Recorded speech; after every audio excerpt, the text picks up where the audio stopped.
नमस्कार दोस्तों, जय माता दी। मैं अल्पना। हिंदी टीजीटी पीजीटी की पूरी तैयारी आपको यहाँ से करवाई जाती है। आपको एमसीक्यू जो बहुविकल्पीय प्रश्न हैं ये तो करवाए ही जाते हैं, साथ में इससे रिलेटेड, इससे संबंधित जो व्याख्या है वो भी कंप्लीट करवाया जाता है। क्योंकि आपको मालूम होना चाहिए कि कभी कभार क्या होता है कि डायरेक्ट क्वेश्चन ना पूछकर उससे संबंधित जितने क्वेश्चन बनते हैं उसमें से कुछ ना कुछ पूछा जाता है और वो आपकी व्याख्या में दिए रहते हैं। मैंने बहुत सारी वीडियो देखी लेकिन व्याख्या कोई नहीं करवाता है। मैं कंप्लीट करवाती हूँ और अगर आप उस व्याख्या के नोट्स बनाएंगे, उस क्वेश्चन के नोट बनाएंगे तो 100% आपका सिलेक्शन पक्का है। तो ये मेन तो अभी टीजीटी पीजीटी के लिए है, लेकिन जितने भी कम्पिटेटिव एग्जाम हैं सबके लिए मोस्ट इंपॉर्टेंट है। बहुत ही ज़्यादा हेल्पफुल वीडियो है। और अगर वीडियो आपको अच्छी लग रही है, आपको ऐसे वीडियो की ज़रूरत है, तो प्लीज़ कमेंट में आप यस या नो लिख कर भेज दीजिए। अगर ज़रूरत है तो यस, नहीं है तो नो लिख के भेज दीजिए। कम से कम कमेंट करिए, हमें भी पता चले कि हाँ आपको वीडियो अच्छी लग रही है। लाइक करिए, सब्सक्राइब करिए, बेल आइकन प्रेस करिए और पर डे वीडियो। हाँ, मैंने जाके प्लेलिस्ट बनाई है, लगभग अभी तक 50 वीडियो मैंने अपलोड किए हैं। इसके पहले कि जितने टॉपिक थे सब अपलोड किए हैं। ये टॉपिक अभी चल रहा है आपका हिंदी साहित्य का इतिहास या विकास, ठीक। उसका मैंने निबंध कंप्लीट करवा दिया है। अब चल रहा है आपका नाटक एवं एकांकी। नाटक एवं एकांकी से भी मैंने 75 कंप्लीट करवाए हैं। ये नंबर है 76, जो कि मैंने आपको कमेंट में लिखने के लिए बोला था। इसका आंसर कि पृथ्वीराज की आंखें एकांकी संग्रह का रचनाकार कौन है। तो चलिए आंसर बता दूं मैं आपको। भुवनेश्वर प्रसाद, राम कुमार वर्मा, जयशंकर प्रसाद या उदय शंकर भट्ट। तो कौन है? राम कुमार वर्मा है। इसकी व्याख्या मैंने पूरी आपको कंप्लीट करवाई थी। नहीं देखा है आपने तो नेक्स्ट वीडियो में जाके देख लीजिए। सॉरी, प्रीवियस ईयर जो वीडियो अपलोड किया मैंने उसमें देख लीजिए। बाकी नेक्स्ट वीडियो में मैं जो व्याख्या मिलेगी उसको कंप्लीट करवाऊंगी। 77 नंबर का क्वेश्चन क्या है कि उत्तरायण किसकी कृति है? हजारी प्रसाद द्विवेदी की, रामचंद्र शुक्ल का, गणपत चंद्रगुप्त, रामकुमार वर्मा। तो किसकी है? रामकुमार वर्मा की।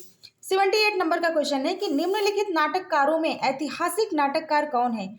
ए लक्ष्मी नारायण लाल, बी डॉक्टर धर्मवीर भारती, सी उपेंद्र नाथ अश्क और डी डॉक्टर रामकुमार वर्मा। तो निम्नलिखित नाटककारों में ऐतिहासिक नाटककार कौन है? डॉक्टर रामकुमार वर्मा। 79 नंबर का क्वेश्चन है कि रेल का विकट खेल नाटक के रचनाकार हैं। ए भारतेंदु, बी प्रताप नारायण मिश्र, सी बालकृष्ण भट्ट, डी प्रेमघन। कौन है? आपका सी सही है, बालकृष्ण भट्ट। व्याख्या है इसकी कि रेल का विकट खेल बालकृष्ण भट्ट द्वारा रचित नाटक है। इनके अन्य प्रमुख नाटक हैं दमयंती स्वयंवर, वृहन्नला, वेणी संहार, कलिराज की सभा, शिक्षादान, बाल विवाह आदि। ये इंपॉर्टेंट है आपके लिए। ये तो जो पूछा गया वो तो पूछा गया। अब इसमें से आपका पूछा जा सकता है। इसका मतलब बालकृष्ण भट्ट जो हैं वो इंपॉर्टेंट है, इसलिए क्वेश्चन पूछा गया है। तो उनकी जो और भी रचनाएं हैं हमें उन्हें याद करके जाना है, ना कि सेम टू सेम रट के जाना है जो क्वेश्चन पूछा गया है। ओके। 80 नंबर का क्वेश्चन है कि शिव साधना नाटक है प्रसाद का, हरिकृष्ण प्रेमी का, या सेठ गोविंद दास का, या उदय शंकर भट्ट का। किसका नाटक है? तो हरिकृष्ण प्रेमी का। आइए व्याख्या देखते हैं कि शिव साधना 1937 ईस्वी में हरिकृष्ण प्रेमी द्वारा लिखा गया नाटक है। इनके अन्य नाटक हैं स्वर्ण विहान 1930, रक्षाबंधन 1934, पाताल विजय 1936, प्रतिशोध 1937। सेठ गोविंद दास के प्रमुख नाटक कौन कौन से हैं? हर्ष है 1935, प्रकाश है 1935, कर्तव्य दो भाग 1935। तो ये सेठ गोविंद दास के 3 नाटक हैं प्रमुख। ठीक है, आपको सन भी याद करना है क्योंकि कभी कभी क्या होता है कि सीरियल वाइज सीक्वेंस लगाने के लिए बोल दिया जाता है या पूछा जाता है कौन सा सही है कौन सा गलत है। 81 नंबर है कि हिंदी में समस्या नाटकों के प्रवर्तन का श्रेय किसे दिया जाता है? लक्ष्मी नारायण मिश्र को, लक्ष्मी नारायण लाल को, भुवनेश्वर को, मोहन राकेश को। तो हिंदी में समस्या नाटकों के प्रवर्तन का श्रेय किसको दिया जाता है? ए लक्ष्मी नारायण मिश्र को। मोस्ट इंपॉर्टेंट जो व्याख्या है आपकी, इसको पढ़ते हैं। हिंदी में समस्या नाटकों के प्रवर्तन का श्रेय लक्ष्मी नारायण मिश्र को दिया जाता है। समस्या नाटकों में दार्शनिक, नैतिक एवं व्यवहारिक समस्याओं का समाधान प्रस्तुत किया जाता है। इनके प्रमुख नाटक हैं, ये नाटक आपको याद करना है, अशोक, सन्यासी, मुक्ति का रहस्य, राक्षस का मंदिर, राजयोग, सिंदूर की होली, आधी रात, गरुड़ ध्वज, नारद की वीणा, वत्सराज, दशाश्वमेघ, वितस्तता की लहरें, जगत गुरु, चक्रव्यूह, कवि भारतेंदु, मृत्युंजय, चित्रकूट, अपराजित, धरती का हृदय। ये सारे इनके नाटक हैं जो कि मोस्ट इंपॉर्टेंट है, वो आपको याद करना बहुत ही ज़्यादा जरूरी है। 82 है कि मादा कैक्टस नाटक किसने लिखा है? ए रांगिया राघव, बी लक्ष्मी नारायण मिश्र, सी हरि कृष्ण प्रेमी, डी जयशंकर प्रसाद। तो बी जो है लक्ष्मी नारायण लाल। व्याख्या देखते हैं। मादा कैक्टस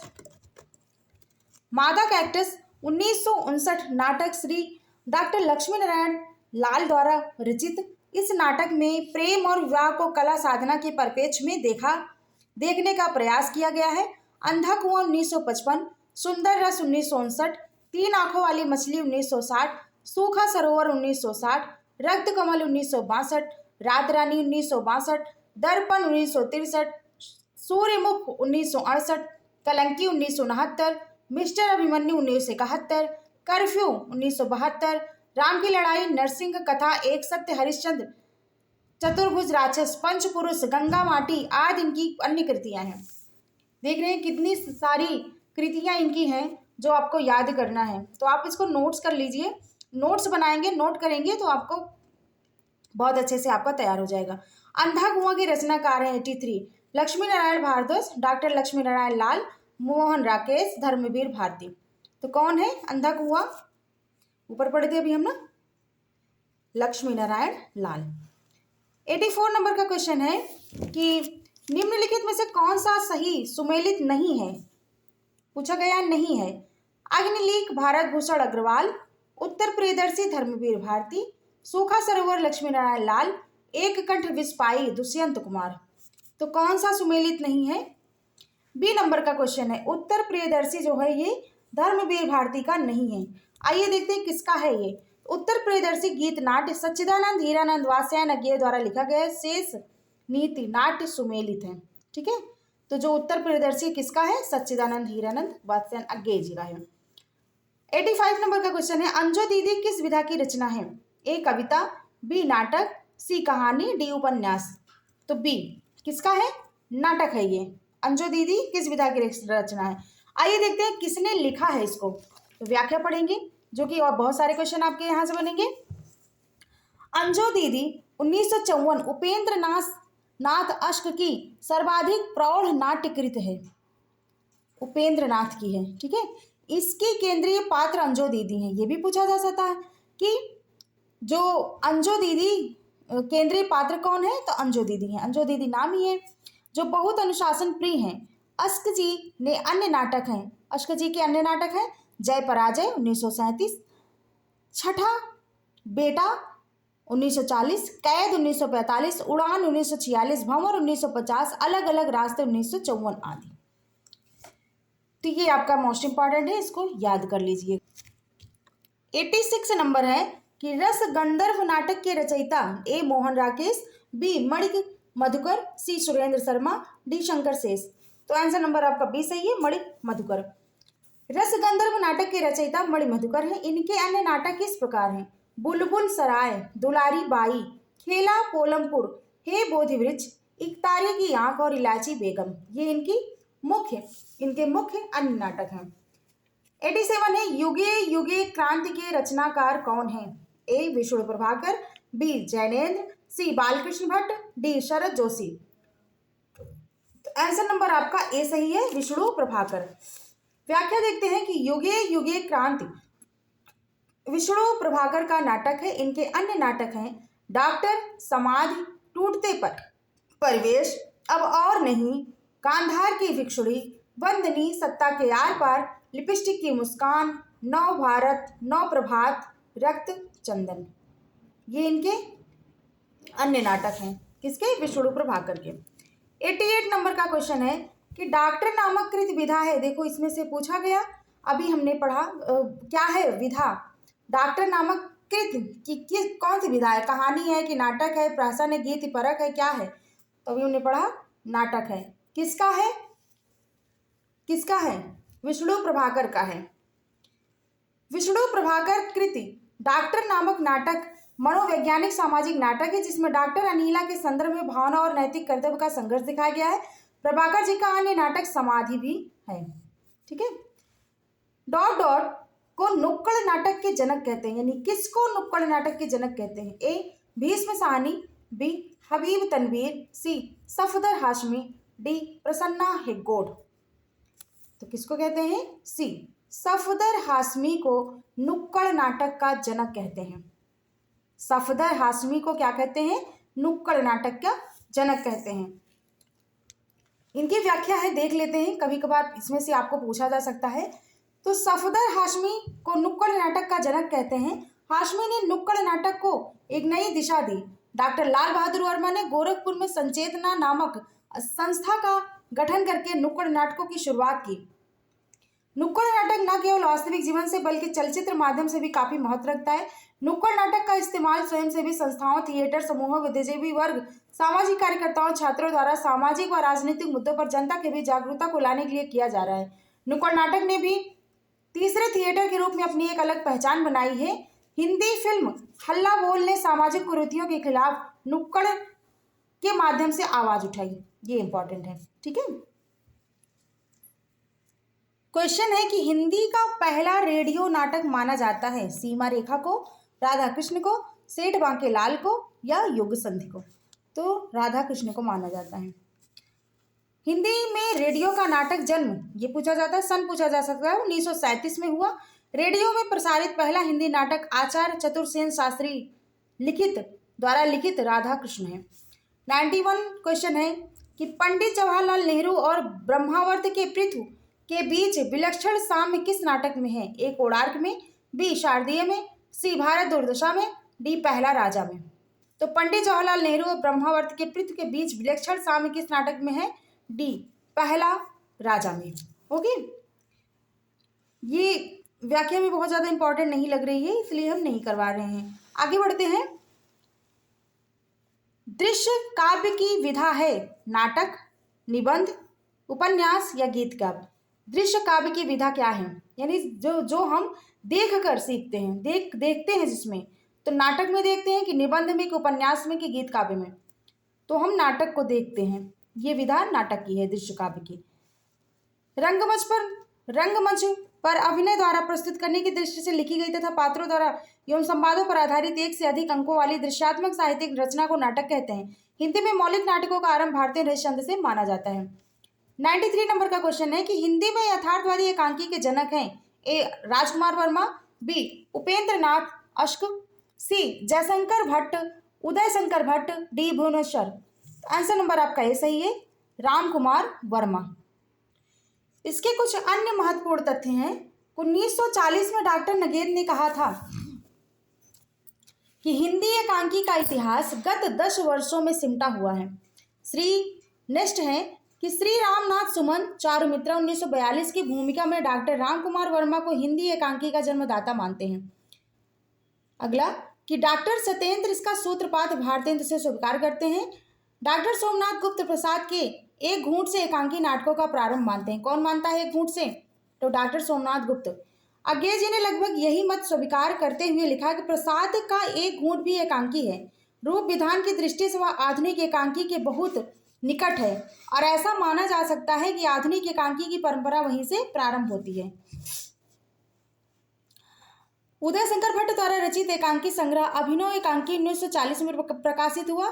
स्त्री का हृदय, चार एकांकी, समस्या का अंत, धूम शिखा, अंधकार और प्रकाश, आदिम युग, पर्दे के पीछे आज का आदमी, सात प्रहसन आदि उनके अन्य एकांकी संकलन है। किसके हैं? उदय शंकर भट्ट के। ये आप नोट कर सकते हो। भुवनेश्वर द्वारा रचित एकांकी तांबे के कीड़े, आजादी की नींद, सिकंदर आदि हैं। ये भी इंपॉर्टेंट है आपका। 94 है कि आधुनिक एकांकी के जनक माने जाते हैं कौन? उदय शंकर भट्ट, जयशंकर प्रसाद, रामकुमार वर्मा, जगदीश चंद्र माथुर। कौन माने जाते हैं? सी रामकुमार वर्मा माने जाते हैं। 95 क्वेश्चन है कारवां एकांकी के लेखक कौन है? भुवनेश्वर, रामकुमार वर्मा, हरिकृष्ण प्रेमी या उदय शंकर भट्ट? तो कौन है? भुवनेश्वर प्रसाद हैं।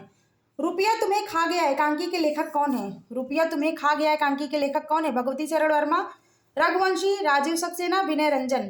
तो भगवती चरण वर्मा है। 97 नंबर का है कि निम्न से कौन सा सुमेलित है? एक कंठ विस्पाई भारत भूषण अग्रवाल, बी बादल की मृत्यु भुवनेश्वर प्रसाद, सी पृथ्वीराज की आंखें राम कुमार वर्मा, डी अग्नि लीक दुष्यंत कुमार। तो आपका सी ही जो है वो सुमेलित है, बाकी सब गलत है। ठीक है, एक आइए देखते हैं किसका क्या सही है। एक कंठ विस्पाई दुष्यंत कुमार द्वारा रचित नाटक काव्य नाटिका है जो शिव सती प्रसंग को आधार बनाकर लिखी गई है। बादल की मृत्यु डॉक्टर राम कुमार वर्मा द्वारा रचित एकांकी है। अग्निलीक भारत भूषण अग्रवाल द्वारा रचित गीत नाट्य है जो रामराज की बेबाक आलोचना करती है। पृथ्वीराज की आंखें राम कुमार वर्मा द्वारा लिखित एकांकी है। ये भी याद करना है कि कौन सी विधा है, एकांकी है कि नाट्य है, गीत नाट्य है। 98 नंबर का क्वेश्चन है कि निम्नलिखित में से कौन सी रचना एकांकी है? सुहाग के पुरे के नूपुर है, या परिंदे है, या गुल की बन्नो है, या नदी प्यासी थी। तो कौन सा है एकांकी? नदी प्यासी थी। किसका है या ये देखते हैं। ये नदी प्यासी थी धर्मवीर भारती द्वारा लिखित एकांकी है, जबकि परिंदे तथा गुल की बन्नो कहानियां हैं जिनके लेखक क्रमशः निर्मल यानी परिंदे के निर्मल वर्मा है और गुल की बन्नो धर्मवीर भारती का है। सुहाग के नूपुर अमृतलाल नागर द्वारा उपन्यास है। सुहाग के नूपुर क्या है? उपन्यास है। 99 नंबर का क्वेश्चन है कि प्रकाश और परछाई किस एकांकीकार की रचना है? ए धर्मवीर भारती की, बी विष्णु प्रभाकर की, सी बेचन शर्मा उग्र की, डी हरिकृष्ण प्रेमी की। तो किसकी है? विष्णु प्रभाकर की है। विष्णु प्रभाकर के एकांकी संग्रह 12 एकांकी 1958, 10 बजे रात 1959, ये रेखाएं के दायरे 1963, ऊंचा पर्वत गहरा सागर 1966, प्रकाश और परछाई, मेरे प्रिय एकांकी 1970, मेरे श्रेष्ठ रंग एकांकी 1969। ये आपका इंपॉर्टेंट है बहुत ही ज्यादा। कबूतर खाना किस एकांकीकार की रचना है? तो जगदीश चंद्र माथुर की रचना है ये। जगदीश चंद्र माथुर के एकांकी हैं कबूतर खाना, ये याद कर लेना। मकड़ी का जाला, भोर का तारा, ओ मेरे सपने, घोंसले, रीढ़ की हड्डी, खंडहर, ये क्या है? किनके? जगदीश चंद्र माथुर का है। 101 है आपका उपेंद्र नाथ अश्क रचित जोंक किस प्रकार की एकांकी है? जोंक जो है उपेंद्र नाथ अश्क का है, वो क्या है? प्रतीकात्मक है कि सामाजिक व्यंग्य है कि मनोवैज्ञानिक है कि राजनैतिक व्यंग्य है? तो ये सामाजिक व्यंग्य है। ठीक है, अन्य महत्वपूर्ण तथ्य में आइए देखते हैं कि अश्क ने विशेष रूप से सामाजिक श्रेणी के एकांकियों की रचना की। इनकी कैसा साब कैसी बीबी, जोंक, पक्का गाना, घपले आदि रचनाएं हास्य व्यंग प्रधान प्रतीकात्मक रचनाएं हैं। ओके, रंगमंच से घनिष्ठ परिचय होने के कारण इनके एकांकी अभिनय की दृष्टि से बहुत सफल रहे हैं। तो दोस्तों यहाँ पर आपके नाटक और एकांकी से 101 लगभग 100 क्वेश्चन आपके कंप्लीट हो चुके हैं। अब बारी है कहानी की। तो कहानी की भी ऐसे ही वीडियो पाने के लिए प्लीज़ लाइक सब्सक्राइब शेयर जरूर करिएगा, बेल आइकन प्रेस करिए, जिससे प्रतिदिन आपको वीडियो मिलती है। प्रतिदिन मैं वीडियो बनाती हूँ और आपका रिवीजन बहुत अच्छे से होगा। ठीक है, तो ऐसे टॉपिक वाइज मैं लेकर चल रही हूँ। तो 2 टॉपिक आपका अभी कंप्लीट हो, बाकी इसके पहले का जितने भी टॉपिक थे वो मैंने 45 वीडियो में कंप्लीट करवाए हैं।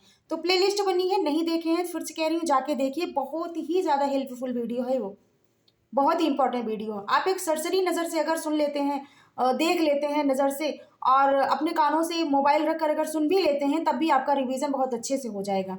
ठीक है, तो और भी टॉपिक जो बची हुई हैं ऐसे मैं कंप्लीट करवाऊंगी। आपके एग्जाम होने से पहले सारे टॉपिक कंप्लीट हो जाएंगे। तो इसके बाद है कहानी से जितने भी आंसर क्वेश्चन बनेंगे वो कंप्लीट करवाए जाएंगे, साथ में आपको व्याख्या भी करवाई जाएगी।